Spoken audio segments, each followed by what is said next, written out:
Básicamente quería leer el currículum de el arquitecto y maestro Héctor Rangel. Es arquitecto de la Universidad de los Andes, es Magíster Scientiarum en Diseño y Cálculo Estructural de la Universidad Politécnica de Cataluña. Ha participado en diversos proyectos de producción social del hábitat junto a los profesores Salvatore Espina y Adelio Adreeta. Completó su formación con pasantías en el IDEC en la oficina del maestro Enrique Hernández.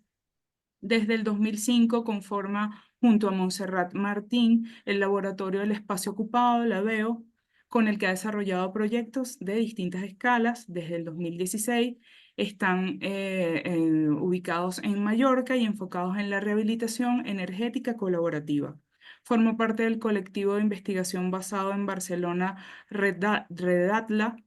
Ha sido investigador invitado a la Universidad Politécnica Federal de Lausanne en Suiza y jurado invitado en la Universidad de Virginia, en la Escuela de Arquitectura de la Universidad de Virginia. Sin más, le cedo la palabra y agradecí enormemente por el arquitecto Héctor que nos comparte el día de hoy su visión sobre las casas pasivas versus comunidades termodinámicas. Bienvenido, profesor. Todo suyo la palabra.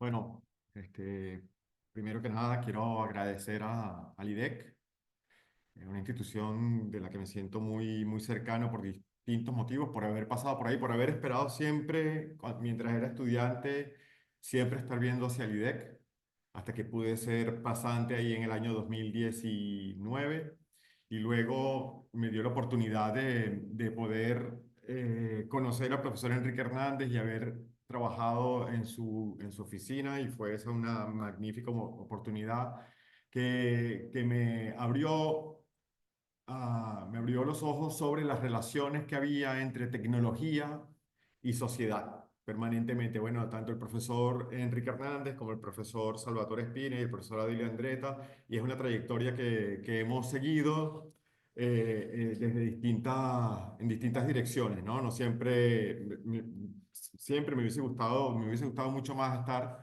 más cerca de la academia, pero también he estado en otros lugares y bueno, yo hoy agradezco muchísimo al IDEC esta invitación, y a Maylin especialmente.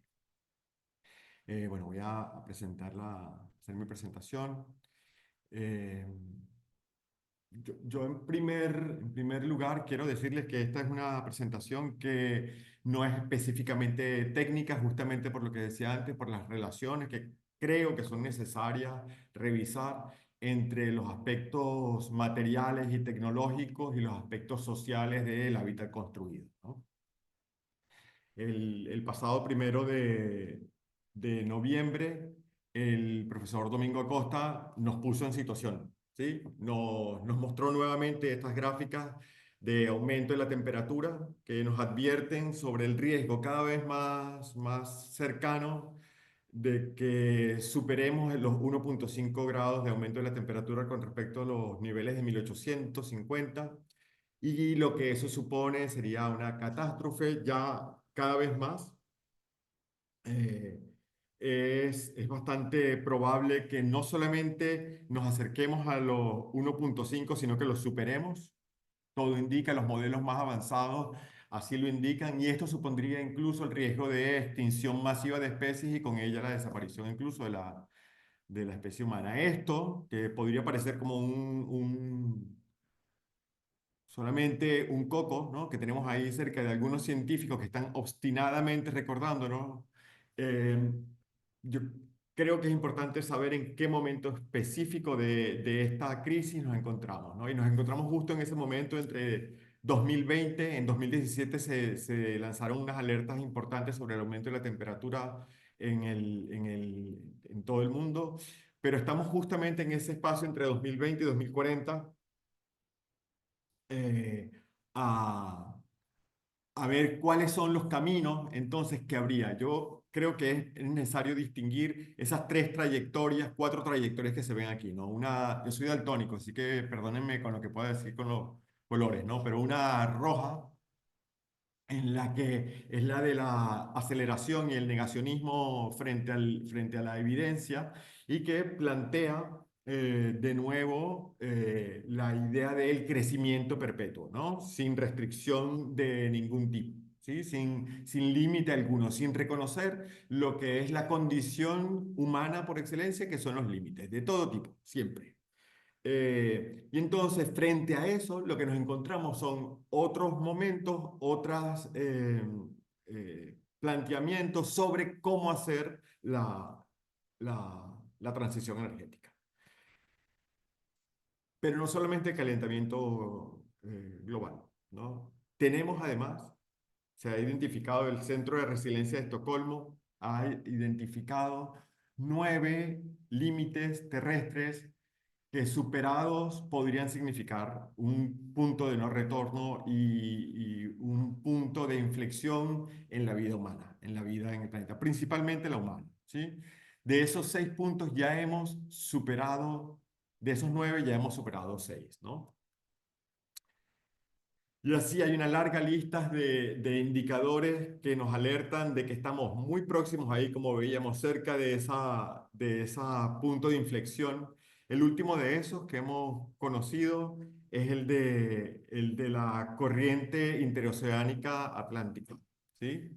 Eh, que es esta corriente que va desde Australia hasta Noruega y que todo indica, hay estudios muy serios que indican que esa que es la mayor transporte de temperatura que conoce la Tierra, podría estar dando señales de ralentización, incluso de colapso, ¿sí?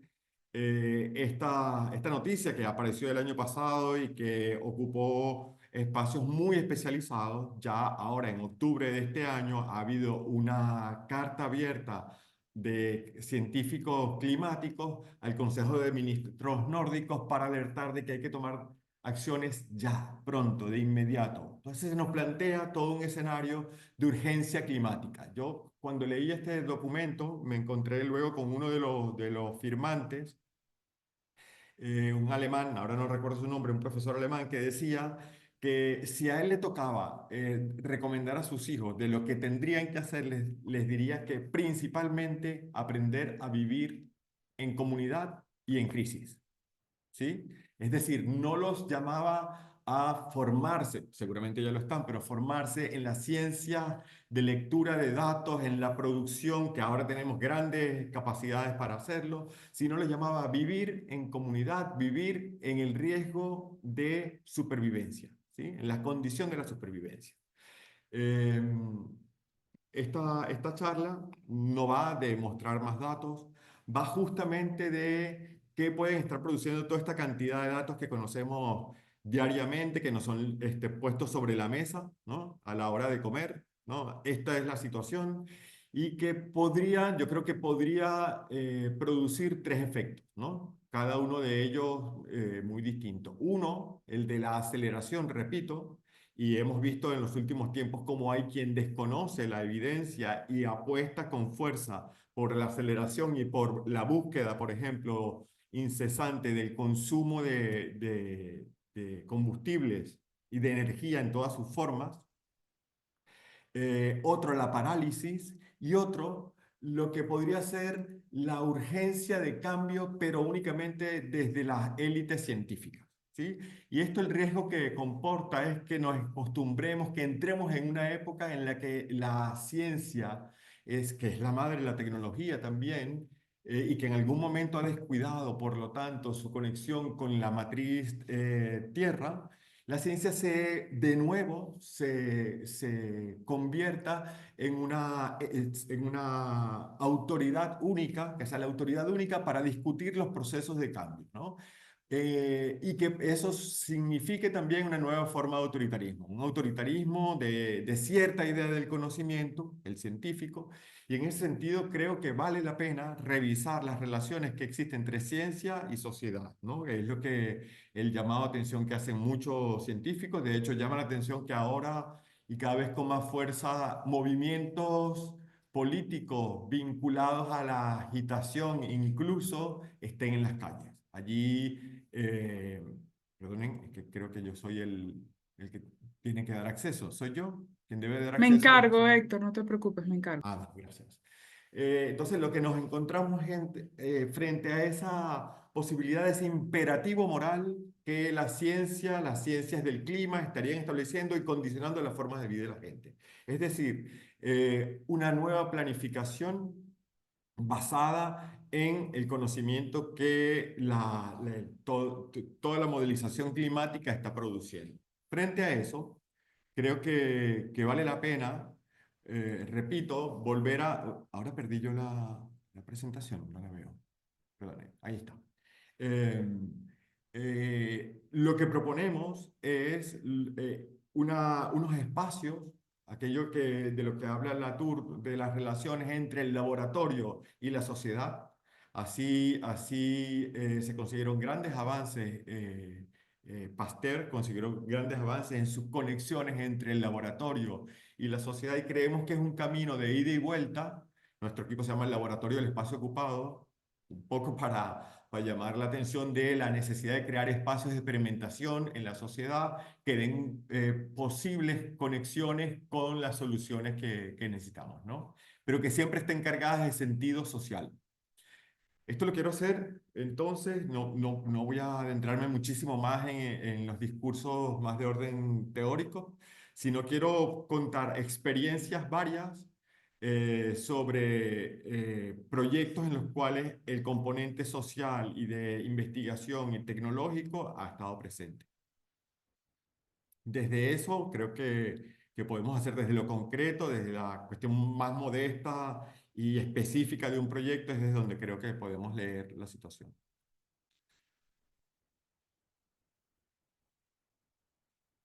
Vale, el primer Mm. proyecto que les quiero contar Compártela, Héctor, porfa. no está compartido. No, Oh, disculpa. perdone. Dale compartir y ahí No la estaba ves. compartiendo antes en ningún momento. No, no. Ah, pero entonces estaba mostrando unas gráficas que no pude. Pasaré un segundo por ellas, es que estoy como medio... Aquí le Creo que si me quitan a mí el... vuelve a darme la condición de... Yo te di anfitrión para que pudieses compartir la pantalla. Perdonen que... Aquí está. Aquí puedo compartir. Sí, y me das a mí la tutoría sobre la ser anfitrión para que puedas tú movilizar. Ahora sí veo tu presentación, le colocas en F5 para que podamos ver la pantalla Sí, completa. vale, perdonen. Sí, esta era la gráfica a la que me refería el profesor Domingo Acosta, que nos mostró Ujú. aprobar, el pasado Perfecto. 1 de noviembre. Este es el punto en el que me refería, en el que nos encontramos, este punto de inflexión, en el que se abren por lo menos tres posibilidades de acción. Estos son los 6 de los 9 límites superados según el Centro de Resiliencia de Estocolmo. Y esta es la corriente, las- la corriente meridional del Atlántico, ¿sí? Que como les decía, se mueve desde Australia, que lleva agua caliente y se devuelve aquí en el norte, en el Atlántico Norte, y refresca, bueno, enfría, mejor dicho, toda esta zona, ¿no? Y crea los cinturones de lluvia tropicales. Lo que se está observando es que la cantidad de agua dulce que está acá está empujando al fondo el agua caliente y la está ralentizando este movimiento, está cortando ese movimiento de circulación, ¿sí? De los grandes discursos a las pequeñas cosas, ¿no? Este es un proyecto que estamos haciendo ahora aquí en Mallorca. Como puede verse, es un bloque de vivienda de 64 viviendas repartidas en 4 escaleras, ¿sí? Es un proyecto de rehabilitación energética de 64 familias en un barrio obrero, ¿sí? Un barrio obrero este es el núcleo de Mallorca y el barrio está justamente en esta zona. Y curiosamente, estas familias que viven aquí en el barrio de La Soledad y Nuevo Levante, eran los terrenos donde estuvo la gran compañía de electricidad de Mallorca, ¿sí? Estas familias que ahora viven en lo que se ha denominado pobreza energética, que tienen dificultades para pagar su factura en un momento de una gravísima crisis económica. El aumento de la factura eléctrica ha puesto a muchas familias al borde de un nuevo tipo de pobreza, de poder de tener que decidir si calienta la casa o come, ¿sí? Entonces, frente a Héctor, este escenario, súbele un poquito el audio a tu salida porque me dicen que no te escuchan tanto. sí, creo que voy a tener que acercarme un poco más. Ajá, listo. Yo te escucho Sí, perfecto, pero hay me alguien oyen, que me indica oyen. por el chat, porfa, nos comentan si ahora escuchan perfecto. Gracias. Vale, Discúlpame, vale. Héctor. Entonces, esa es la situación, ¿no? De la ubicación. Frente a esta crisis permanente, la subida de los precios de la energía, a partir, por supuesto, de la liberalización del sector que se inició en Europa, específicamente en el Reino Unido, a finales en el gobierno de Margaret Thatcher, de ahí hubo una cascada de gobiernos que privatizaron la electricidad y ha traído consigo en los últimos años no la promesa de que habría siempre disponibilidad de electricidad porque mejorarían las condiciones y las instalaciones, habría innovación, sino lo que se ha producido es un alza en el mercado, injustificada además, en el mercado energético que ha llevado muchas familias a la pobreza, ¿no? Como decía. Eh, Desde hace unos años, desde final de la pandemia, hubo una política del Consejo Europeo para atender esta situación, pero también para animar toda la economía de la transición energética, ¿sí? Entonces se abrieron unos fondos que se llaman los fondos Next Generation, que tienen principalmente dos objetivos. Por un lado, la transición energética, ayudar a la economía a la transición energética y la digitalización, ¿no? Estos fondos tienen unas subvenciones para familias vulnerables que van hasta los 18.000 euros, condicionado, los 18.000 euros por familia, condicionado a que tengan un ahorro energético de entre el 30 al 60%. El 80% se subvenciona, aquí está, se subvenciona. Si tienes un ahorro del 60%, consigues los 18.800. Y para personas que tengan, representa el 20%, el 80%, perdón, de la inversión. El otro 20%, si las familias demuestran que son vulnerables, ¿sí? Pueden acceder a ese otro 20% y por lo tanto obtener un 100% de subvención de las obras, ¿sí? Esta es la documentación. Todos estos programas de la Unión Europea pasan por las instancias europeas que son de un altísimo nivel de regulación, pero no solamente desde el punto de vista financiero y administrativo, legal, sino también desde el punto de vista tecnológico, como ya vamos a ver, ¿no? Es decir, no es una cosa apasionante el proyecto de rehabilitación energética, ¿no? En los términos que está planteado. Deja muy poco margen para la exploración, para la experimentación y más bien está todo bastante, sin duda, hay muchísima investigación asociada. Yo creo que luego de que entras en el proyecto de rehabilitación energética comienzas a conseguir los retos y el interés, pero de entrada no parece un terreno de muchísima, repito, exploración y investigación, ¿no? Perdón, exploración técnica o formal. Las 64 casas del bloque de Bogotá se encuentran, como decía, en la periferia de Mallorca. Este es lo que fue la ciudad amurallada. Y aquí en la periferia en la periferia este, se encuentra este terreno que en lo que fueron primero las zonas anegadas de la ciudad, donde estuvieron algunos sacerdotes franciscanos, y luego, a final del siglo XIX, se ubicaron allí las primeras fábricas y comenzó a hacerse, cuando en 1902 se demuelen las murallas, pasa a ser el ensanche que termina por construirse en 1930, ¿no? Curiosamente, esto es la isla de Mallorca. La isla de Mallorca está en el sureste, en el este de España, en el mar Mediterráneo. Y curiosamente, como les decía antes, aquí en esta zona donde se ubica el terreno de las 64 casas, como llamamos al proyecto, las 64 viviendas, estaba antes ubicada toda la central de transformación eléctrica a partir de gas, ¿no? Era esto.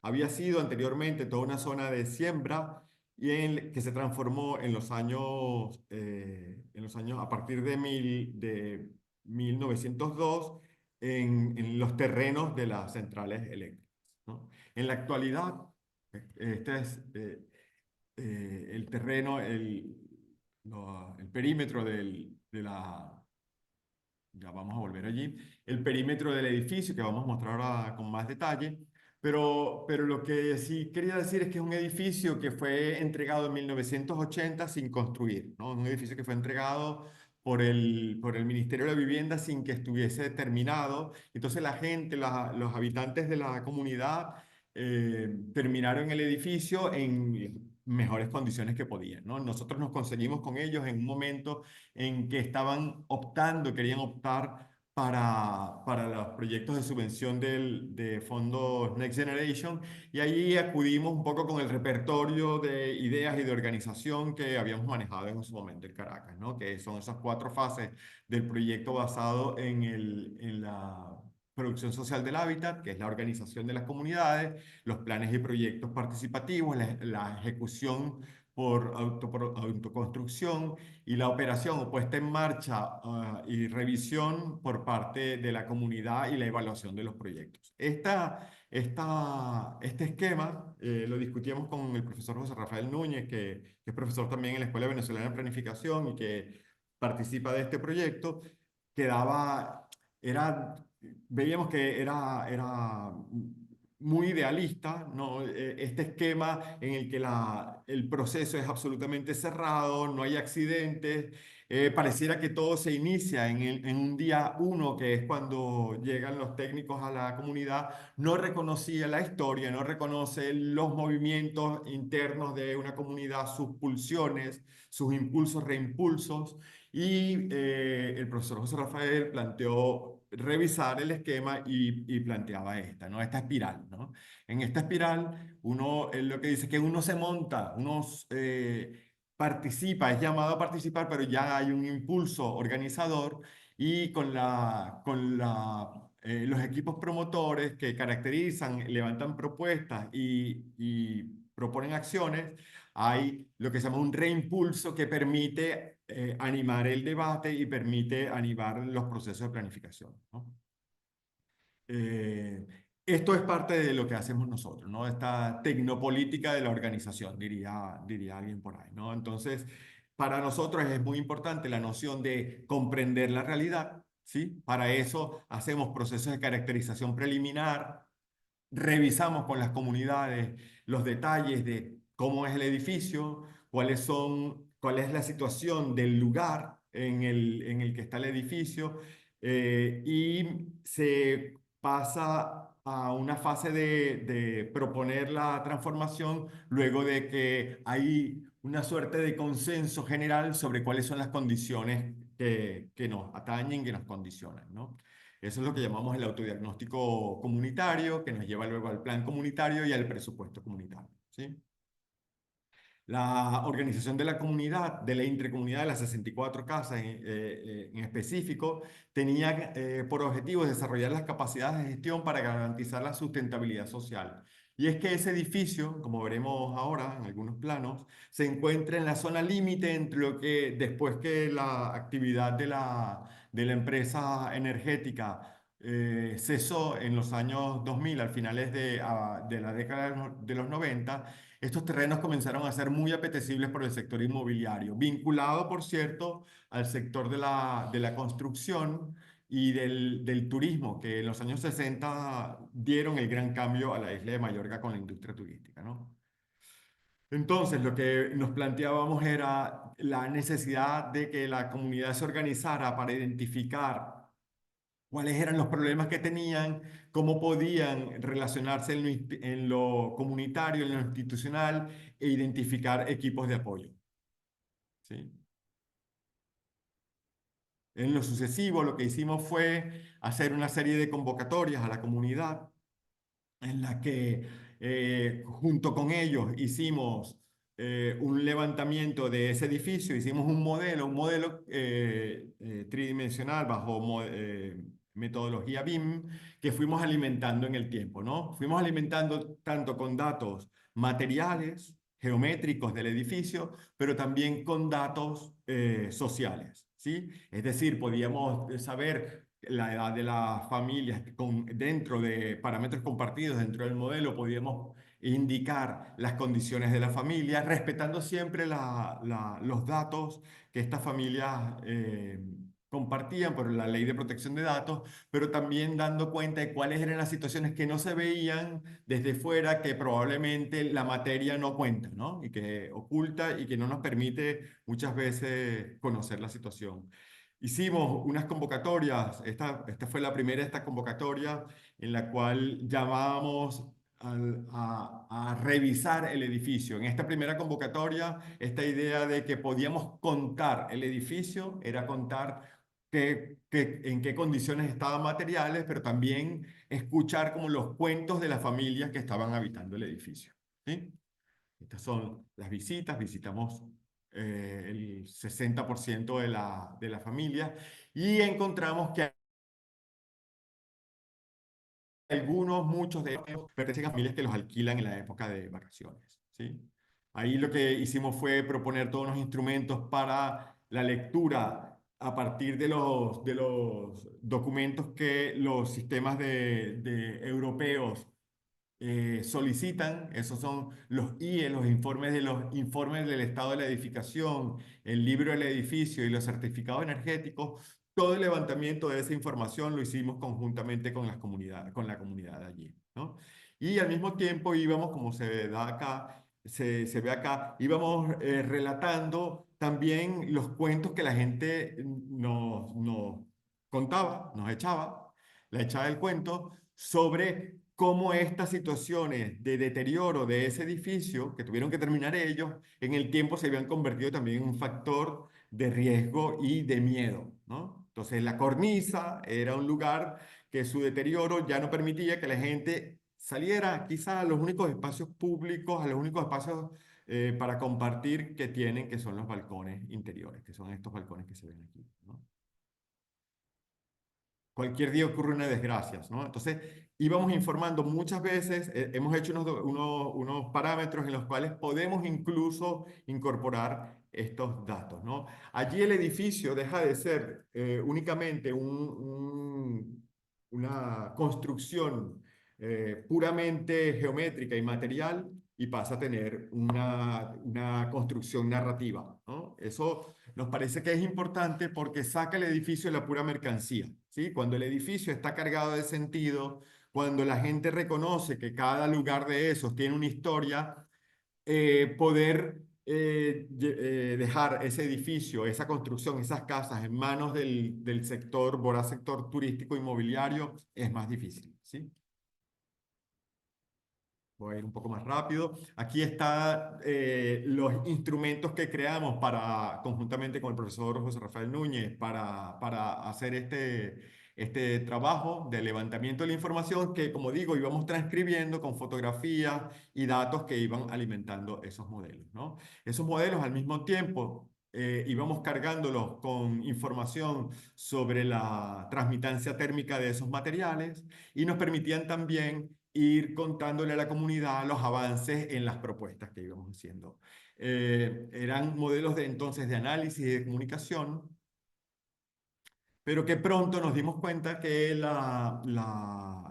los mecanismos europeos no admiten que utilices cualquier programa, sino que cierran el rango de los programas homologados para los proyectos de modelización térmica y tuvimos que, bueno, estuvimos trabajando un buen rato pasando la información a un formato abierto de BIM que se llama IFC.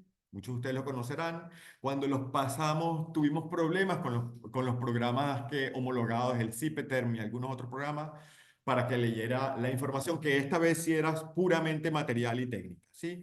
Vista esa dificultad que nos atrasó un buen rato, pasamos entonces a otro programa, ¿eh? que está homologado, está, digo, por el Código Técnico de la Edificación y por los sistemas de revisión de los proyectos que se llama CE3X. En el CE3X tuvimos que hacer manualmente, repasar toda la información que teníamos, repasarla manualmente en cada uno de los elementos, ya no tridimensionalmente, que es más fácil, un modelo que ha venido siendo cargado mucho tiempo, tuvimos que traspasarlo muro a muro, ¿sí? De igual modo, todos los análisis que veníamos haciendo con la web de Andrew Marsh, que muchos de ustedes conocen seguramente, que para el análisis de radiación solar y otros análisis, tuvimos que pasarlos al C3X, que es bastante más tosco, pero creo que cumple su cometido, ¿no? De igual modo, tuvimos que hacer el libro del edificio. Todos estos son documentos que produce el Ministerio de Transporte, Movilidad y Agenda Urbana, con el apoyo del Instituto Torroja para la Construcción, y el Consejo Superior de Investigaciones Científicas y el Consejo Superior del Colegio de Arquitectos de España, ¿no? En nuestro caso, son 193 páginas de información sobre el edificio. Fíjense lo divertido que aparece todo esto, ¿no? Y luego logramos hacer también el certificado energético, y con el certificado energético nos dimos cuenta que teníamos que las condiciones, las bajísimas características del edificio nos daban una G sobre estos índices de máximo el valor límite de consumo de energía primaria no renovable, que eso se hace en kilovatios hora metro cuadrado año, ¿sí? Para el caso de Mallorca, nosotros tendríamos admitido para reforma 55%, y tenemos un 1,25% adicional de rango, esto porque estamos en la zona climática B de España, un 1,25% adicional, lo cual nos subía a 0,70 a 75, perdón, por ser un edificio, una reforma, ¿no? Que está, pero aún así estábamos muy por fuera del rango. Teníamos una letra G, ¿sí? Y en el proyecto logramos obtener una letra D. Subimos más de un 70%. El programa Next Generation pide que ese rango sea por lo menos de 60%, y logramos subirlo hasta 70%. Es así como todas las instalaciones que teníamos en el edificio y las condiciones internas del edificio se pasaban a al proyecto, al sistema de calificación energética, el C3X. Y por ejemplo, tuvimos en la calificación energética en emisiones, tuvimos 58,8 kilogramos de CO2 metro cuadrado año. En la calificación energética de consumo de energía primaria no renovable, 233 kilovatios hora metro cuadrado año. Y en la calificación parcial, bueno, estos son datos que probablemente... Esto, repito, se hacía incorporando todos los datos, cargando manualmente la transmitancia de cada uno de los materiales que encontramos allí, ¿no? Y los que proponíamos. Para las placas fotovoltaicas también utilizamos los programas de rendimiento y de cálculo de energía solar fotovoltaica que provee la Unión Europea, ¿sí? Hicimos una instalación de 48 kilovatios pico, que son 67.300 kilovatios año, ¿sí? Vale. La propuesta finalmente terminó siendo un sistema de aislamiento térmico exterior en fachadas y cubiertas, de polietileno expandido de 80 milímetros en las fachadas, con ventanas con marco de PVC, perdón, con rotura de puente térmico y cristales eh, de eh, baja emisión, de 4 milímetros, 9 milímetros de cámara y 4 milímetros a lo interno, ¿sí? Claro, estas soluciones, este es el estado actual. Esto está así, les cuento, está así marcado en el borde porque hoy mismo estamos teniendo cambios. Hoy, miércoles 13, ¿no? Estos son los detalles que vamos preparando, ¿sí? Y por alguna razón no aparece, no, aquí está. Estas cosas que aparecen así es que tenemos una persona trabajando en otro lugar y esto indica que está haciendo un cambio. El modelo con el que estamos trabajando indica, el modelo con el que trabajamos lo utilizamos solamente no para el cálculo ni el análisis energético, sino que lo utilizamos solamente para la emisión de los planos, ¿no? Y de los detalles. ¿Qué ocurre? Que al mismo tiempo que íbamos cargando el modelo, íbamos obteniendo rangos de precios que superaban por mucho el 1.500.000 euros que podríamos acceder en subvenciones, ¿sí?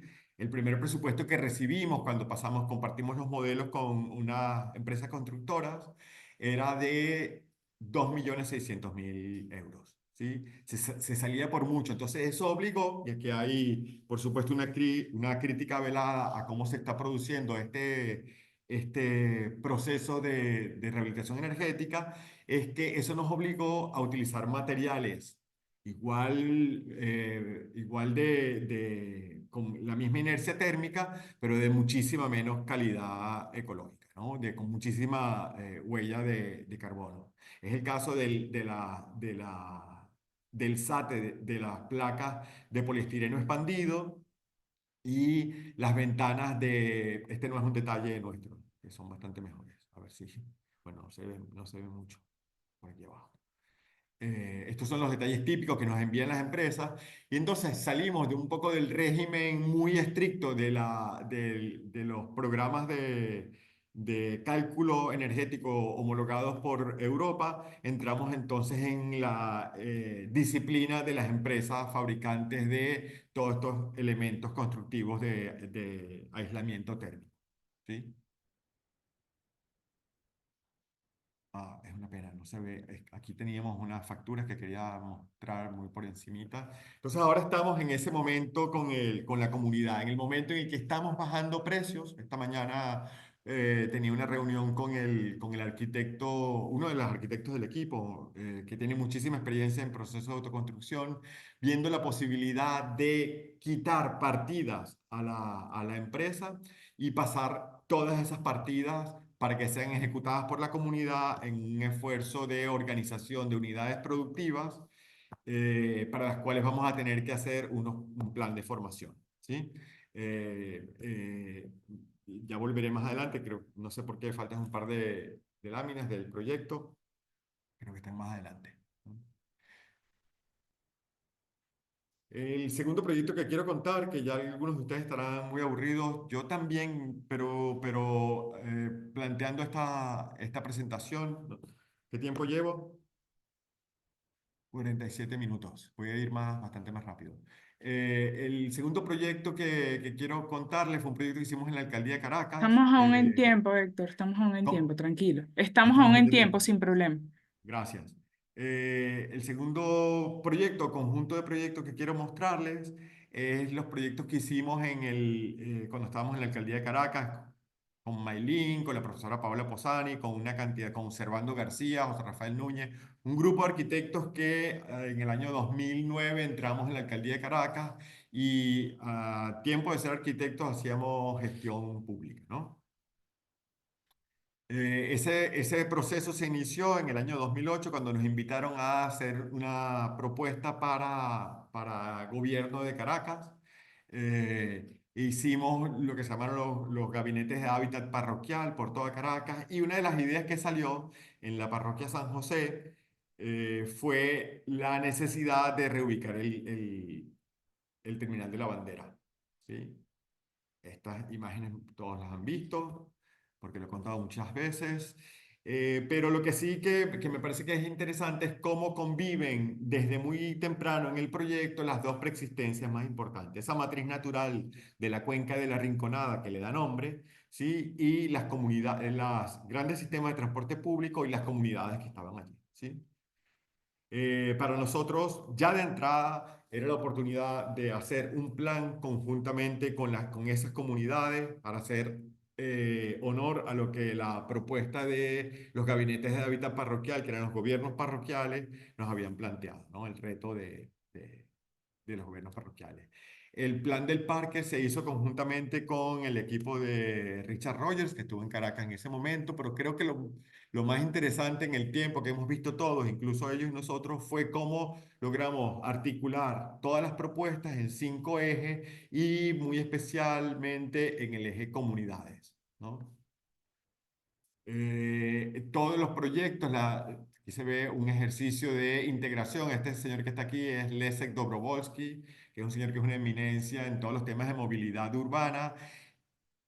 Tempranísimo nos dijo, ningún terminal funciona si no escuchas a los choferes de los autobuses. Yo he visto grandes infraestructuras de transporte que fallan la primera semana y no levantan porque no se cumplieron las condiciones, no se escuchan las condiciones de quienes operan el transporte, ¿sí?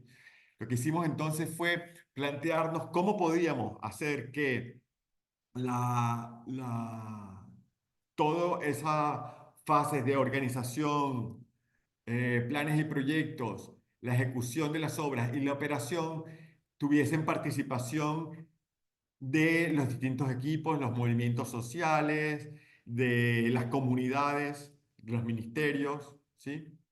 Y eso dio lugar a un esquema de ciclo de gestión que, de nuevo, está idealizado aquí, pero que nos permitió entender muchísimo el lugar a partir de la experiencia y sí, de la vida que tenían tanto las instituciones como las comunidades. Lo que fue interesante de esos años fueron las distintas reuniones que se produjeron, y vuelvo a estas metodologías de la planificación participativa, cómo se produjeron una serie de esquemas que luego dieron lugar, aquí estaría una lámina perdonen ustedes, una lámina, es que el paso de PDF a PowerPoint no siempre sale bien, pero lo que quería mostrar aquí son cómo estos esquemas se transformaron luego en los esquemas de la estación de autobuses, que al mismo tiempo que incorpora la propuesta de los conductores del tráfico. Aquí está nuestro amigo José Franqui, que falleció hace unos días, que aportó muchísima inteligencia a este proyecto. Venía por Incetra, aquí está el número 4, José, lograba escuchar con atención a los distintos conductores, incluso a las empresas más caníbales, con el terminal de la bandera, y sacar propuestas de interés allí, y que esas discusiones se convertían después en factores de forma, en elementos, se espacializaban factores de forma y conseguían una expresión arquitectónica que resonaba en los intereses de todas las que habían participado en estos talleres. Eh, por ejemplo, en el caso de la estación, ojalá esté la imagen más adelante. En el caso de la estación, un ejemplo de eso fue cómo la cubierta que da acceso, la gran marquesina que da acceso, que salía como desde la propuesta del equipo de Incetra, de que había que tener espacios de espera que no fuesen dentro de la estación, y el equipo de Rogers visitando la Universidad Central reconoció el potencial de la plaza cubierta y se planteó una plaza cubierta, está planteada una plaza cubierta, y esa plaza cubierta terminamos por diseñarla pensando en las capacidades de producción que hay en la comunidad de Cacique Tiuna, en las carpinterías que hay allí, en las posibilidades logísticas que hay desde la carpintería de Cacique Tiuna, que está a 400 metros de aquí de la estación, ¿no? Otro de los casos de los proyectos que desarrollamos en ese tiempo es el del Jardín de los Primeros Pasos.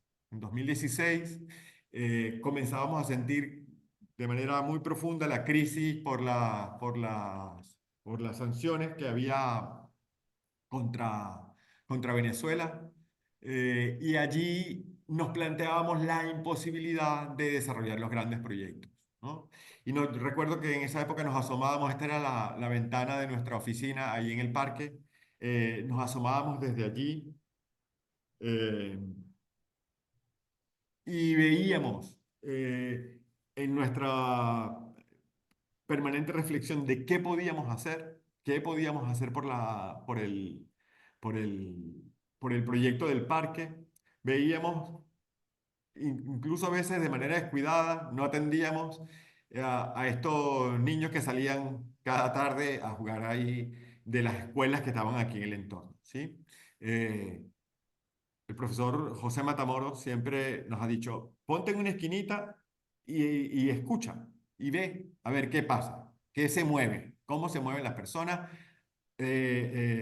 atiende lo que estaba ocurriendo, ¿no? Entonces, ese consejo eh, cuando ya no teníamos recursos para hacer mucho más, sino atender a lo que estaba pasando, descubrimos el potencial que tenía este edificio, esta gran explanada de estacionamiento que apenas era utilizada en algunas tardes como patio de maniobra, de ensayo del Metrobús de Caracas, ¿no?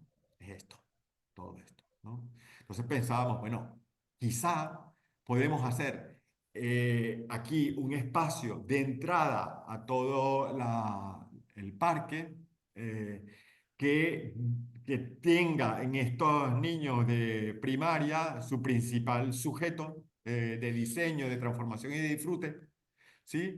Y lo que nos lanzamos fue entonces en unas jornadas de trabajo y de diseño con los niños de las distintas comunidades que estaban en el entorno del parque, que nos llevaron hasta arriba, hasta, por ejemplo, esto es en Felipe Acosta.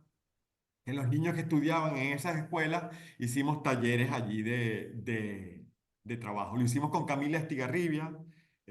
Camila es una profesional magnífica, educadora, argentina que estaba en esos tiempos en Venezuela y entonces lograba trasladar los grandes temas del plan, trasladarlo a los niños y devolverlo en ideas de proyecto, ¿no? Hacía de correa de transmisión entre esos grandes temas. Aquí estábamos, ellos habían planteado la necesidad de, frente a esa superficie tan caliente, poder tener una piscina, ¿sabes? El sueño máximo, ¿no? Niños que no tienen acceso a una piscina, hagamos una piscina. Fue algo que planteamos y que la profesora Teresa Galí, parte del equipo de proyecto, nos devolvió opciones de piscina y estas son las opciones que revisábamos con los chicos de allí, ¿no? Del trabajo de Ale, creo que se llama. ¿Sí? Iniciamos entonces ese proyecto y también nos dimos cuenta de la dificultad, de la incongruencia que significaría sacar todas esas grandes cantidades de material, que además nos había dicho el ingeniero Carlos Griffin, por cierto. eh, Allí entraron muy temprano a trabajar el ingeniero Carlos Griffin, la arquitecta Marianela Mora y su sobrino nos acompañaron en el proyecto, nos ayudaron a desarrollar todo el sistema de detalles, en un proceso de diálogo entre lo que se hablaba. Hablábamos con Teresa, que en ese momento estaba en Virginia, aquí con el tipo de discusiones que se daban. Permanentemente íbamos reportando, construyendo los conceptos y rápidamente Carlos Griffin nos advirtió del problema gravísimo que había, no solo de calentamiento de la superficie, que ya habían notado las rodillas y los pies de esos niños, sino la contaminación que bajaba de todas esas grandes superficies de asfalto y que estaban contaminando el agua y había una gran cantidad de sedimentación en las tuberías que llevan hasta el río Valle, ¿no? Y que además esos sedimentos estaban reduciendo la sección útil de caudal de esa tubería. Lo que hicimos con Teresa, Galí, con Carolina y con Carlos y Marianela fue identificar cuáles eran las oportunidades de diseño, y ahí estuvo el estudio de las hidrozonas, ¿no? Y de cómo estas son las pendientes que había en el lugar, los espacios de juego que hemos identificado, y cruzando todas esas líneas de acción, esos vectores de energía y de materiales también, y por lo tanto de vectores de trabajo, fue diseñándose el proyecto. ¿Sí?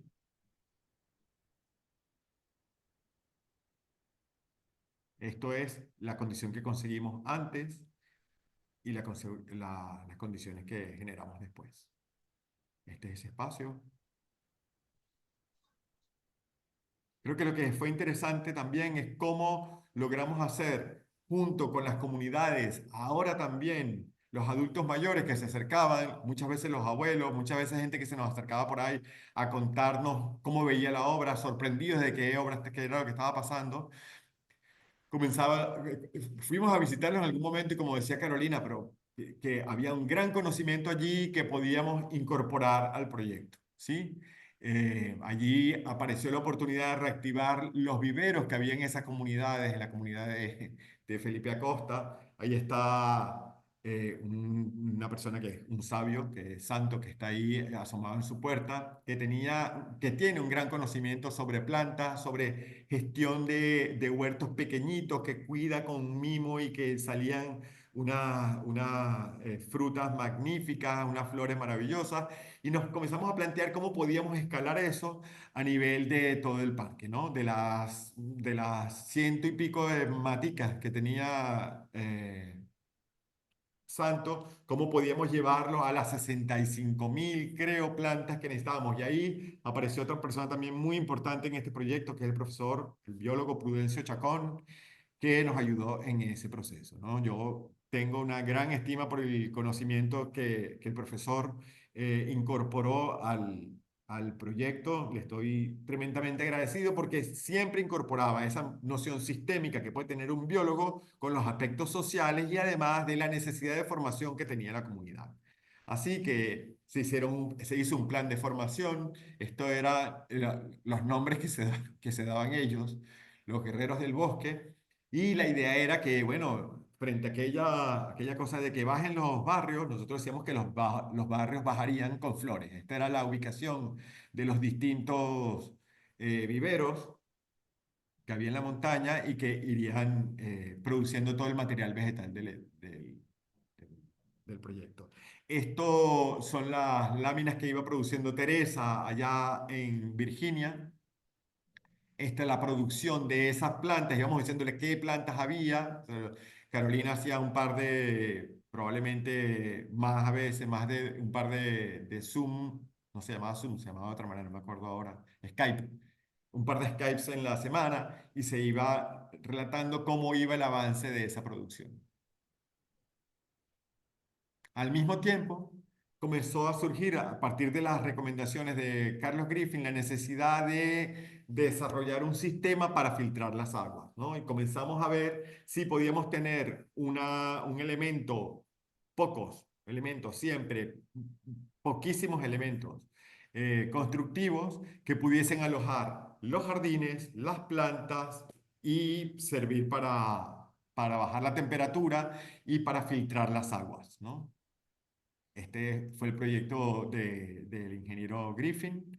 El sistema superficial, hay un sistema superficial de la captación de las aguas, ¿no? Por pendiente, y un sistema subterráneo, ¿sí? A mí me parecía que en un momento toda la atención, toda la emoción del proyecto había recaído sobre el proyecto hidráulico y eso siempre nos daba la idea de que el proyecto entonces sí que estaba siendo integral, ¿no? Y que la estética del proyecto estaba incluso enterrada, ¿no?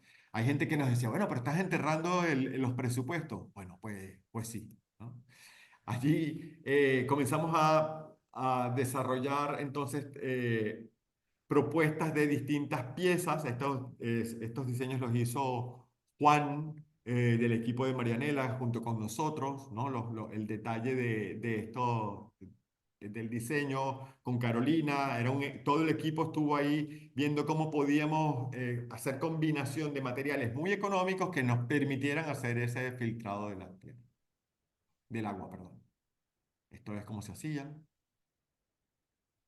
Otro elemento muy importante de este proyecto son las raíces de los árboles, ¿sí? ¿Por qué? Porque dejamos en este objetivo de bajar el costo todo cuanto fuese posible, dejamos las farolas más grandes que había allí, los postes de luz, perdón, más grandes que había, y dejamos los árboles, ¿no? Los árboles interrumpen el orden, aquí se ve, ¿no? Aquí es el orden natural y se superponen sobre los espacios de los estacionamientos y creíamos que valdría la pena también contarlo en términos de su expresividad, de su estética, ¿no? Como el orden de los carros y el orden de los árboles y el orden de las raíces, que es un orden que no logramos que se respetara al 100%, pero que esos órdenes estuviesen sobrepuestos y que de ahí emergiera la propuesta más estética, ¿no? Esto es,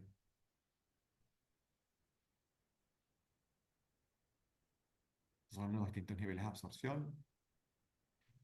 Y de nuevo, desde entonces, esta idea de cómo los discursos de la gente, de los chicos, van informando de los chamos ahí en el lugar, van informando ideas de proyectos que finalmente lográbamos poner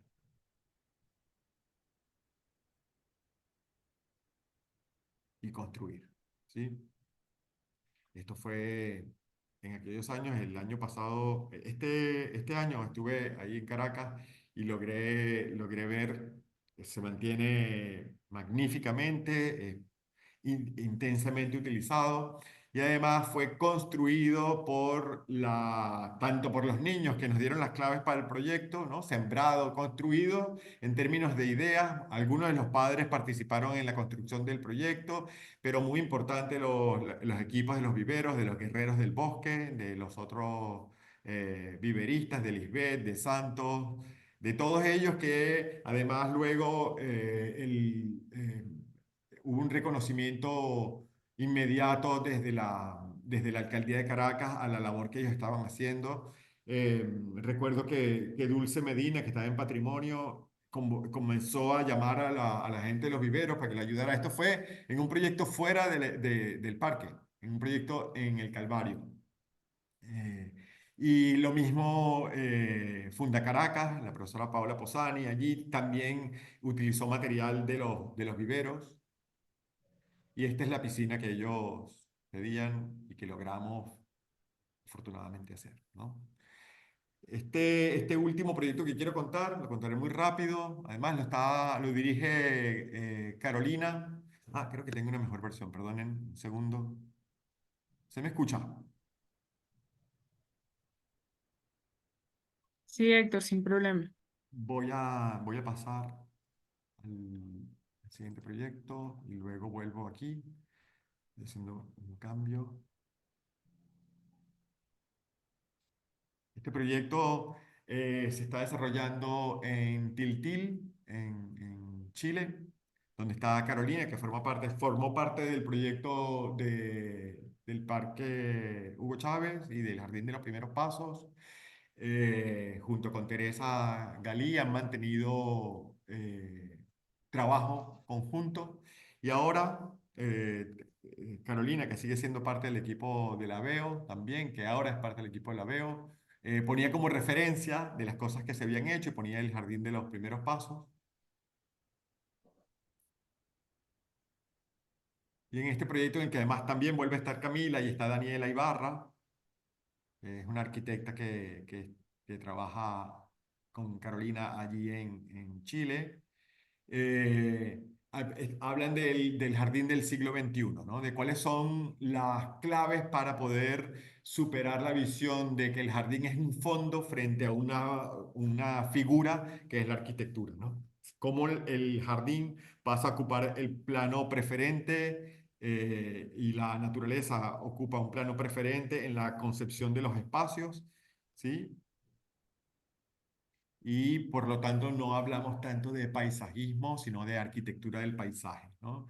Allí hacen entonces un análisis de los climas hermanados con Tiltil, los otros jardines del siglo XXI que están haciendo junto con Teresa, en Tiltil, en España, en Zúrich, en España, en Blanes y en Andorra. ¿Sí?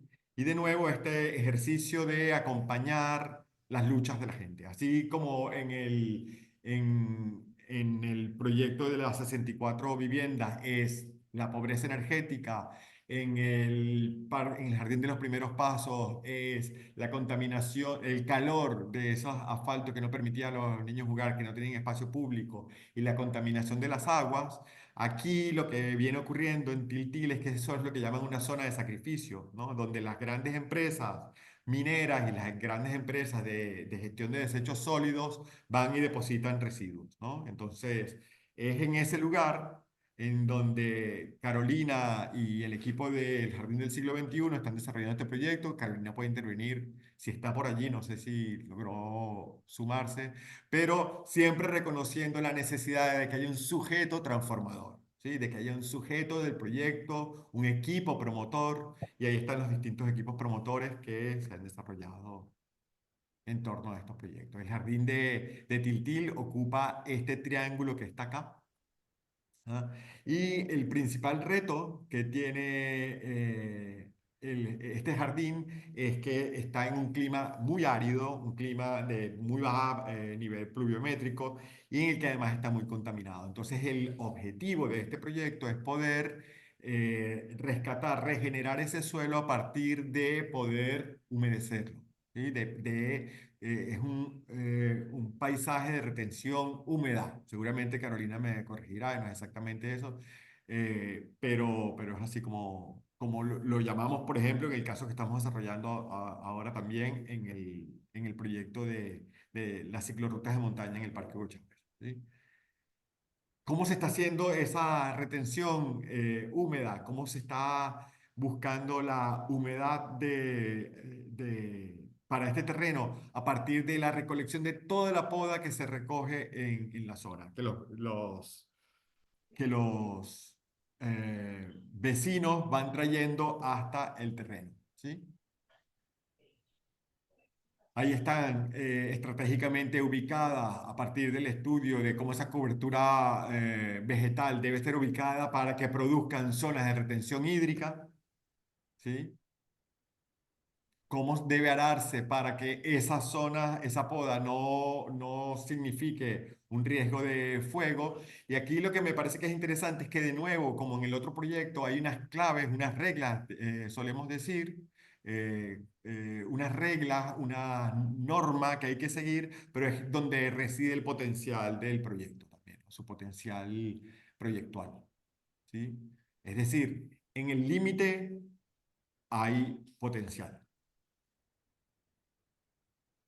¿Qué ocurre? Que en los últimos meses hubo este proyecto de construcción de viviendas en el cual estaban produciendo un gran movimiento de tierra que se llegó a un acuerdo para traer esa tierra hasta acá y producir, como en el Jardín de los Primeros Pasos, también montículos y una topografía que ayude también a movilizar el agua incluso. Y ahí vemos como un plano de arquitectura puede tener incluso una maquinaria, un camión volteo, ¿no? Como elementos de proyecto.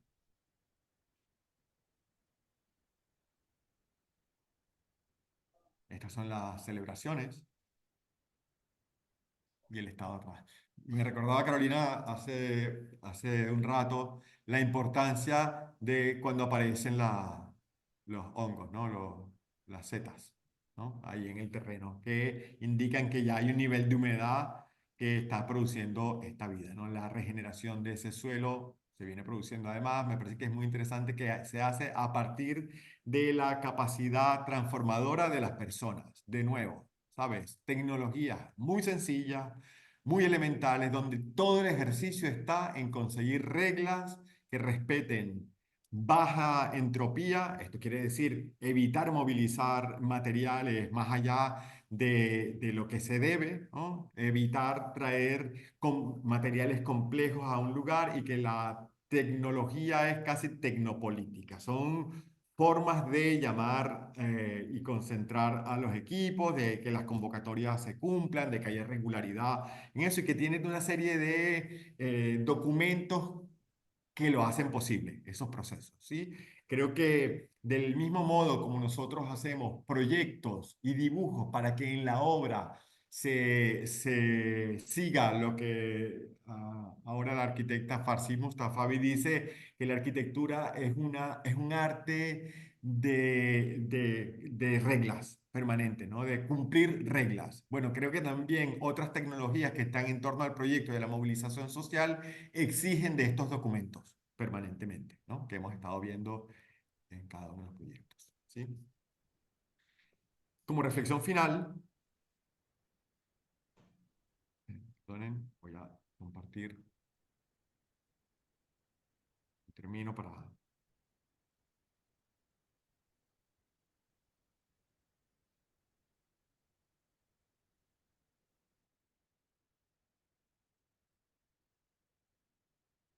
el proyecto.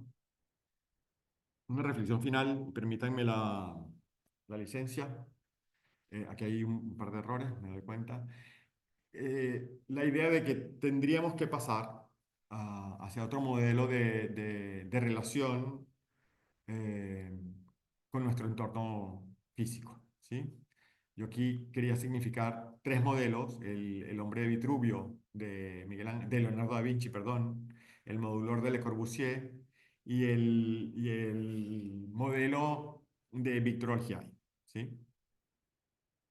En el primero es la belleza cerrada, en la abstracción, en una circunferencia, de la proporción áurea vitruviana, que tiene que ver con lo construido, con los valores de la vitruviano, pero que son principalmente abstractos, ¿no? Es la pureza de las formas y la belleza de un hombre. Uno podría decir dónde nació, qué proporciones tiene. Lo interesante de Le Corbusier, como dice Iñaki Ábalos, es que es una belleza que ya es más abstracta de alguna manera, pero también es propia de la modernidad y de la construcción humana de la belleza, monstruosa de algún modo, pero que tiene que ver con la construcción del entorno. Y el modelo de Orgiai viene a hablarnos del hombre y de su relación metabólica con el entorno. Es una relación abierta, no está cerrado. Si el de Leonardo está cerrado en la abstracción de la pureza de la circunferencia, el de Le Corbusier está cerrado en la proporción del uso, pero encerrado en un recinto. El de Olgiay está abierto a la biología, a las ciencias médicas, pero a la relación humana, a la relación con el clima, ¿sí? Y yo creo que esta relación nosotros tenemos que abrirla aún más, abrirla a otros agentes con los que compartimos espacio y con los que construimos como el proyecto, como ese champiñón, esa seta que aparece en el proyecto de Tiltil, que viene a decir que se ha activado el suelo, que se ha regenerado el suelo. Debemos poder atender estas condiciones de contexto más metabólicas, ¿no? Eh, lo digo porque estamos transitando hacia otro momento histórico distinto de la alta disponibilidad energética y con altas tasas de retorno que nos ha llevado a cerca de este colapso que nos advertía el profesor Domingo Acosta, y que en Venezuela comenzó en 1922. Esta es una imagen que siempre me ha llamado la atención, que es cuando el 14 de noviembre de 1922 estalla en Cabimas el primer pozo petrolero, ¿sí? Y luego la relación que llegamos a tener con el PAO y cómo esta idea de lo explosivo nos ha configurado como sociedad, ¿no? La modernidad nuestra no es una modernidad que venga de un centro de la racionalidad, sino que llega, ¿no? A través de máquinas y de la energía directamente, ¿no? Esto es un plano de la Corporación Venezolana de Guayana que es pura circulación de materia, ¿no? Y que va hacia el norte, ¿no? De hecho, lo dice más claramente aquí, como la dinamita era la condición de posibilidad para urbanizar Ciudad Guayana, para ir hasta el mundo, atravesar el norte y llegar hasta el resto del mundo, ¿no? Esta ciudad se organiza como con líneas de transferencia de materiales, ¿sí? Y esa misma noción explosiva, esa misma modernidad explosiva, nos pone en relación, nos ha puesto en relación permanentemente con nuestra historia, con nuestra identidad y con el patrimonio, ¿sí? Esto que la tradición se da paso al progreso, esto fue lo que pasó en el Saladillo, en Maracaibo. A mí me parece magnífico esta idea de la política y de la modernidad explosiva que se resume en esta imagen, ¿no? Esto es el Saladillo, Maracaibo, el ensanche de Maracaibo. Y nosotros pudimos, a partir de una investigación que hicimos en el año 2016 con la Politécnica Federal de Los Ángeles, con el profesor Ives Pedrazzini, ver cómo esa modernidad explosiva y del cambio climático también impactaba en otros sujetos en la ciudad que nosotros no vemos, que no conocíamos, ¿no? En los años 90. Era toda la gente que vivía debajo de los viaductos, toda la gente que vivía debajo, en las cercanías del Guaire, y de cómo esa gente había sido siempre víctima de esa otra pulsión frenética energética que venía cambiando el régimen de lluvia, eso era más fuerte en Venezuela, ¿no? Hicimos con ellos un estudio de cómo había ocurrido estos son espacios ocupados en Caracas, que lo hicimos con, con Rigel Sergen y con equipo de la Escuela de Politécnica Federal de Lausanne y con gente magnífica de esas comunidades, ¿no? Ocupadas y que nos iban contando y pudimos hacer unas líneas de tiempo con las que concluíamos que esas líneas de tiempo estaban vinculadas también con líneas de construcción frenética en Caracas, ¿no? Coincidían en algún caso, ¿no? Y con lluvias. Es decir, en los desplazamientos, las ocupaciones se habían producido en momentos de lluvia en Caracas, ¿no? Estas torres de Caracas, este es el crecimiento de los edificios en Caracas en distintas décadas, ¿no? El centro con finanzas aquí, que fue uno de los casos de estudio, la llamada Torre de David, que es verdad, hay dos torres de David, ¿no? Fue el mismo promotor. Eh, y las más importantes que se han construido jamás en Caracas, las que tenían el impulso de energía del Estado, son las torres de Parque Central.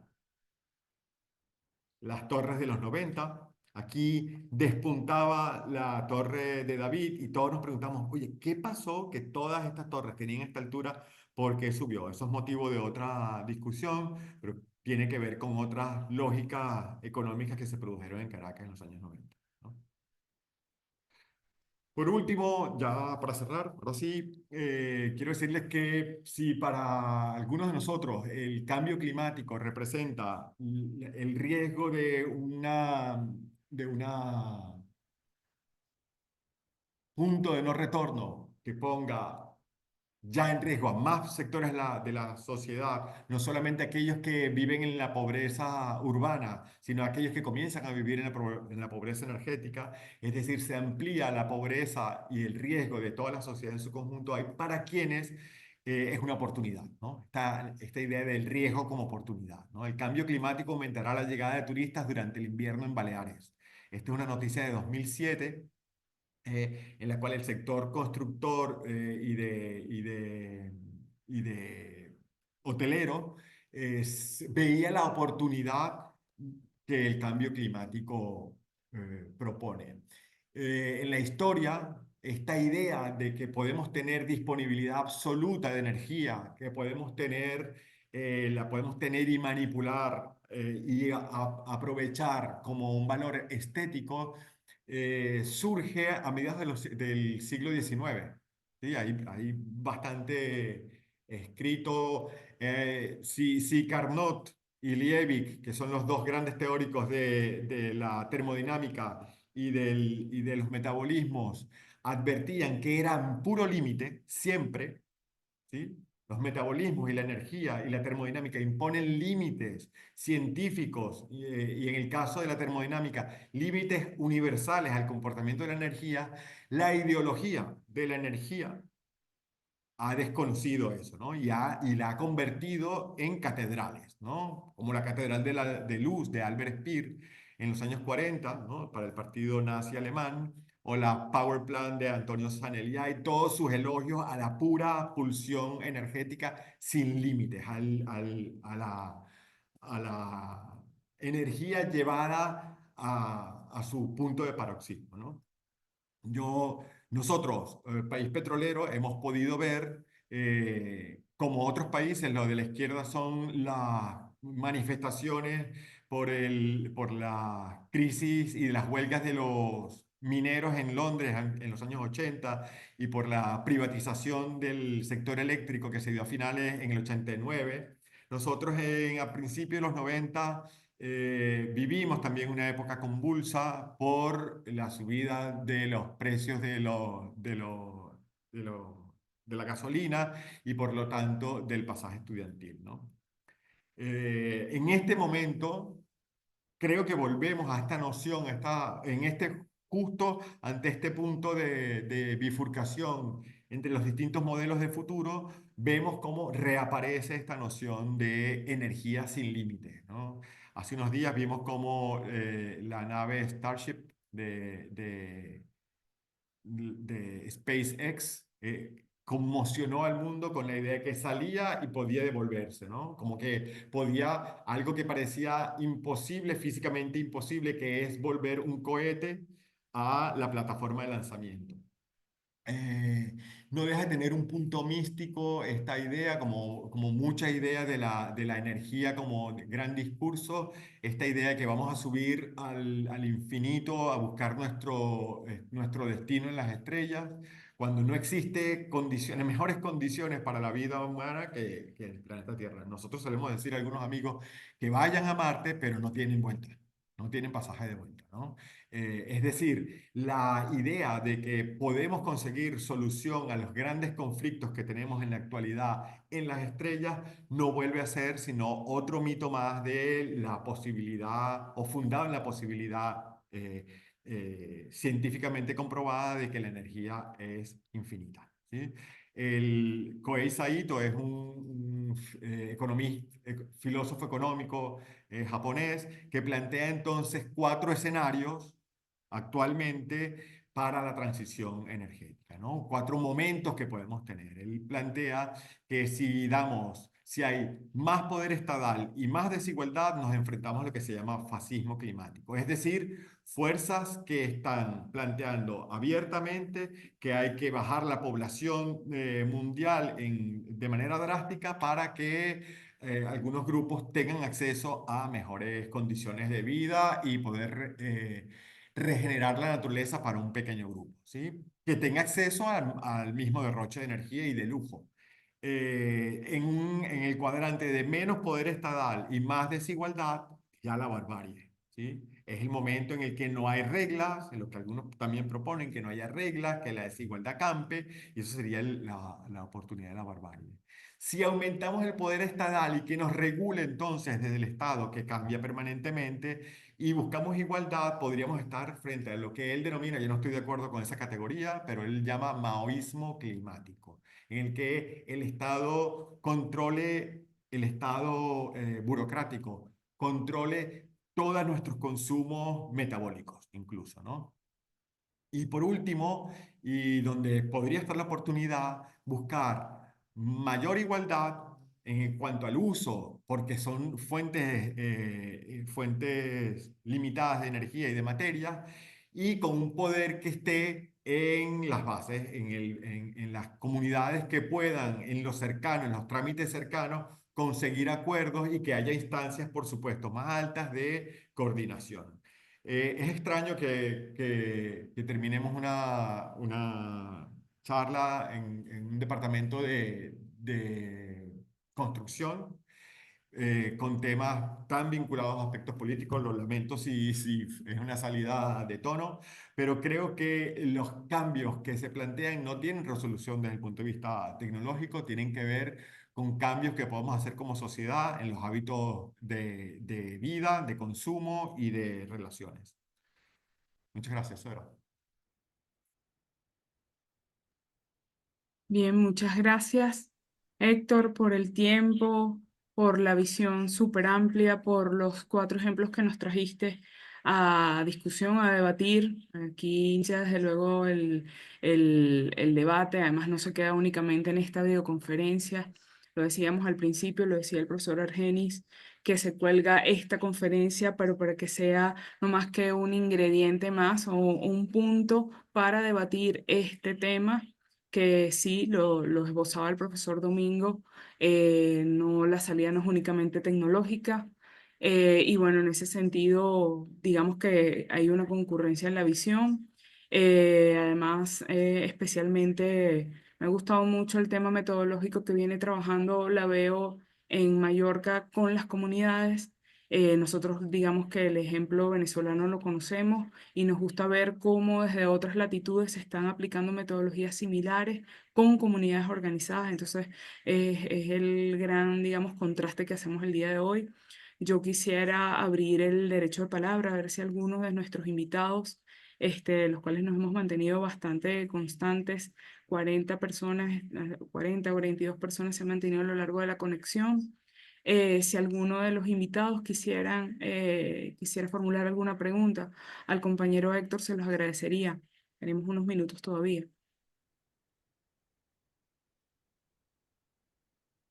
Pueden levantar la manito.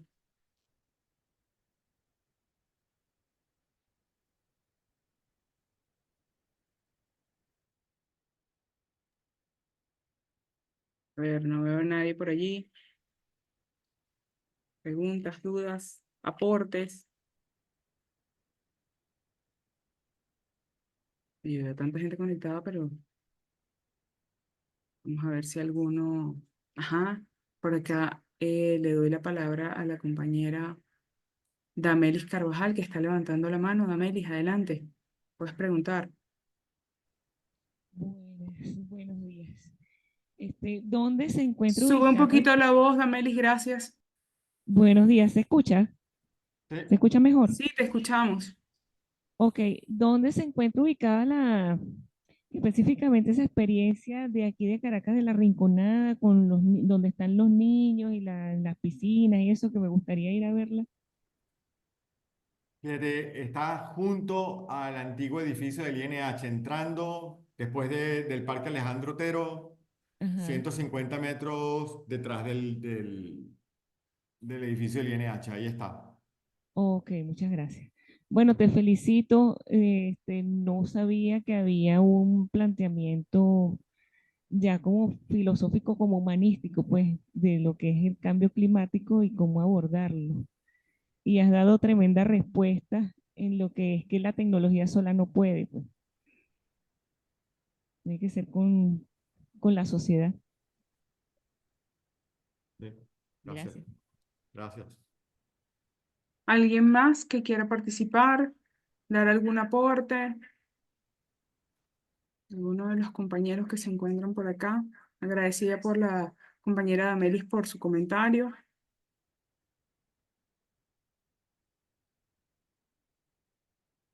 Bien, doy unos minutos más. Vale, sí. Por acá la compañera Nela. Gracias a Héctor por tan hermosa presentación.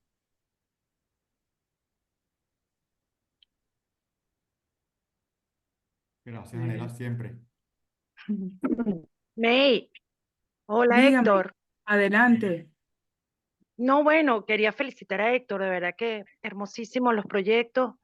Me encanta esa visión transversal donde no solamente el arquitecto y las comunidades están ahí pendientes, sino todo ese equipo desde un sociólogo, un antropólogo, que eso fue creo que una de las maravillas que logramos trabajar este, a los principios de este siglo, cuando hicimos esos proyectos de habilitación y todo, donde pudimos incorporar gente tan valiosa, que además dieron sus propias visiones sobre los temas y donde finalmente pudimos colocar todas esas capas de conocimiento, porque tú lo demuestras ahí, cómo cada pensamiento fue teniendo un layer en ese plano final y que no fue solamente el querer, sino también el construir. Y yo pienso que me encantó esa figura donde empiezas con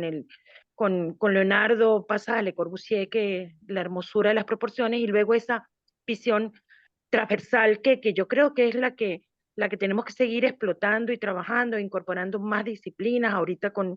Ahora más con el cambio climático, creo que es importantísimo que incorporemos a todos esos científicos que están dando respuestas a esta grave situación que es importantísima que se aborde desde ya y que ya desde hace varios años nos están advirtiendo.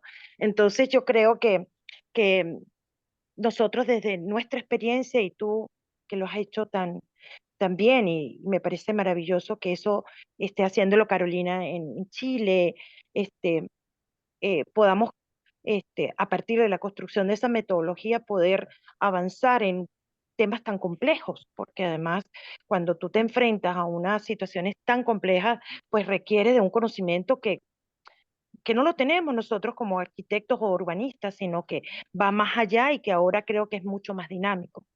Entonces, mis felicitaciones, de verdad que me encanta que nosotros como profesionales que trabajamos en esos proyectos podamos sentir que de alguna forma se avanzó exponencialmente y creo que más que nunca tenemos que seguir en esa incorporación de nuevos profesionales y que esa horizontalidad se convierta en un infinito pues, para ambos lados. Felicitaciones a Mailing con esta serie de conferencias y por supuesto Héctor, que siempre estamos pendientes uno del otro, pues te deseo mucho éxito, corazón, y a tu equipo y a todas las personas que trabajan en este campo tan complejo que es construir ciudad y creo que no debemos seguir este, desde el campo filosófico, inclusive. Yo creo que Heidegger nos dio muchos caminos sobre el tema del habitar y creo que tenemos que retomar de nuevo a ese viejito sabio que dejó escrito cosas muy importantes de cómo debemos abordar el tema tan complejo del habitar y de construir esa ciudad y eso que estamos haciendo todos. Muchísimas gracias, Héctor. Y Maylin, por supuesto, el IDEC. Gracias, Nela. Gracias, Marianela. Un millón, un abrazo por participar siempre. Bueno, ¿alguien más? Si nadie más va a participar, Buenos dígame, días. ¿quién Buenos días, habla? Maylen. Disculpa que no, Prudencio Chacón, no conseguí la manito. Adelante. No, no se preocupe, adelante. Eh, buenos días, Héctor. Lamentablemente no pude ir toda la conferencia, pues se interrumpió. Tengo problemas con internet, no estoy en Caracas, estoy en la zona de baja señal de internet, como es usual. Pero en la última parte noté que Héctor pedía disculpas u ofrecía disculpas por el carácter político de algunas de sus, en la parte final de su intervención. Yo creo, Héctor, que no tenía que ofrecer disculpas por eso, porque en el fondo ese es el problema, es un problema político, un problema incluso más allá de lo puramente político, es un problema civilizatorio, un problema del modelo civilizatorio que hemos escogido en las sociedades en el mundo para vivir, sean las más extremas capitalistas hasta como dice uno de los cuadros tuyos ahí, hasta la maoísta, ¿no? Es un problema político y el fondo es político. Y hay que resolver el tema político para poder resolver todos los demás problemas, ya sea el climático, que es ahorita digamos, el más global, como los locales. El modelo que hemos escogido, el modelo civilizatorio que hemos escogido es el que nos ha llevado a donde estamos. Y la única forma de intervenir en el modelo político que hemos escogido es a través de escoger otro modelo civilizatorio. Eso es muy duro, muy duro. Eh, ya yo que estoy en los 70, pues cualquier avance que se haga en ese sentido no lo veré, pero espero que los nietos míos sí lo vean. Y entonces sí, no hay que ofrecer disculpas por el tratamiento político de todas estas cosas, porque en el fondo todo eso es político.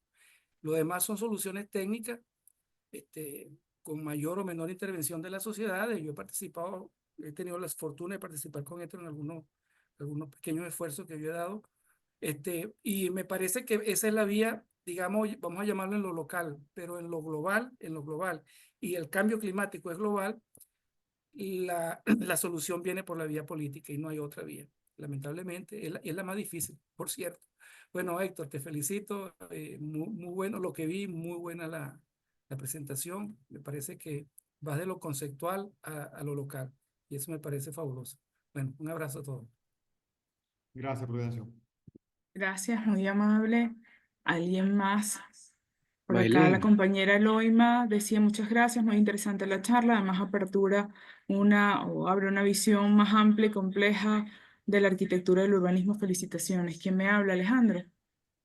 no, soy yo, Domingo Acosta. Ah, profesor Domingo, ¿cómo Es está que no, usted? no encuentro cómo levantar la No, mano por aquí. favor, adelante, profe, ¿Cómo adelante. están? Muy Buenas bien. tardes. Buenos días todavía. Bueno, primero que nada, por supuesto, mi reconocimiento y felicitaciones a Héctor por tan completa y reflexiva charla, porque una de las cosas que nos toca a los arquitectos en ejercicio es hacer reflexión. Y la reflexión es un tesoro, porque es lo que nos lleva a poder sacar conclusiones, pero sobre todo poder hilvanar un discurso que permita la comunicación no solo con los colegas, sino con la sociedad. Y eso es lo que ha logrado Héctor hoy con estos ejemplos, que tienen un hilo que los une, que es el tema de la vida en comunidad y cómo la Ujú. vida en comunidad puede resolverse, cómo podemos nosotros participar en en ese reto tan enorme que es el que al final nos va a terminar definiendo hacia dónde van a ir los pasos que debemos dar para estas transformaciones profundas del modelo tecnoindustrial que predomina en el planeta desde la revolución industrial y que se aceleró a mediados del siglo XX con la salida de con la conclusión de la Segunda Guerra Mundial. Y este modelo es el que nos ha llevado a esta crisis, que no se le puede llamar crisis climática solamente, sino que sabemos que es una crisis ecosocial. Y esto es lo que nos ha demostrado hoy Héctor en su conferencia, que estamos en medio de una crisis ecosocial y con estos ejemplos de trabajo que podemos hacer los arquitectos, que no solamente es aquí, que es a nivel internacional, eh, son emblemáticos.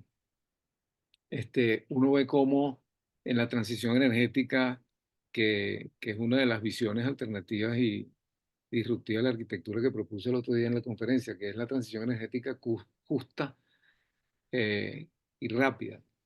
Déjame ver si quito se está oyendo el ruido del WhatsApp aquí, ya lo voy a quitar. Este, tiene en común, tiene en común con los demás proyectos, que son los grandes intereses corporativos los que terminan minando la posibilidad de una transición energética o de una transición hacia unos modos de vida más saludables ecológicamente y que promuevan el bienestar humano. ¿Por qué lo digo? Bueno, hay autores que dicen con mucha claridad que no va a ocurrir una transición energética, aunque los precios, aunque los precios y los costos de los sistemas de aislamiento y sobre todo de los sistemas de generación de energía solar y eólica hayan bajado tremendamente. Porque al quitarle, cuando bajan esos precios explicados yo el otro día en la conferencia, le quitan los subsidios, porque dicen, bueno, ahora sí es algo que es rentable. Ah, pero como le quitan los subsidios, ya entonces no tiene el mismo margen de ganancia que tiene todas las energías que provienen de hidrocarburos. Entonces ya no es atractivo para invertir.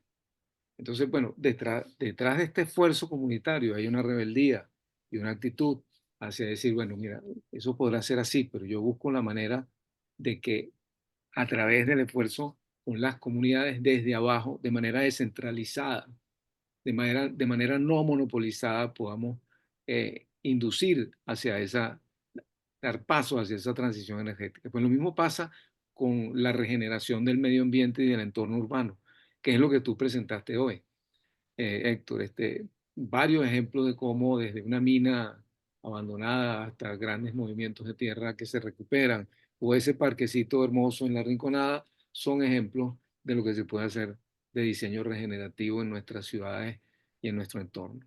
Bueno, de nuevo felicito al IDEC, nos felicito y de verdad que agradezco a Héctor que haya concurrido y a darnos esta conferencia tan interesante, que bueno, que esperemos que tenga repercusión más allá de de nuestro ámbito de arquitectos y del IDEC.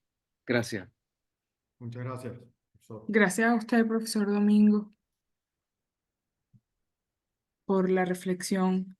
¿Alguien más que quiera aportar? Si no, bueno, cerramos y quedamos en permanente debate a través de las redes del IDEC, a través de, una vez que subamos esta conferencia, esta presentación que nos hizo Héctor al canal YouTube del IDEC, podamos nosotros incorporar otros comentarios. La idea es consolidar redes de investigación, así como está Héctor aquí, y vamos a tener el día viernes de forma presencial al profesor Hildebrando Vélez Galeano, que es un investigador de la Universidad de Colombia y que viene a hablarnos especialmente del tema de economía ecológica y todos los procesos tecnológicos, las transiciones y el tema de las comunidades y la pacificación. Su visión, bueno, los invitamos a eso, va a ser en el auditorio, la anfiteátrica 018 de la Facultad de Ingeniería. Vamos a poder compartir con el profesor durante 2 horas su visión. Todos estos temas están estrechamente vinculados. Insistimos en el tema de las comunidades y por eso el agradecimiento pleno a Héctor el día de hoy, al profesor Domingo, que abrió nuestro ciclo de conferencias y que, bueno, cierra el día 22 de noviembre nuestro compañero Servando García, hablando específicamente de la experiencia en la oficina de Berle. Entonces, sí, si nadie más desea hacer un comentario, la invitación es permanente. Dígame, Héctor, ¿qué quiere decir? No, no, no, ahí dándole saludos a Jaime León, que me saluda. Buen amigo.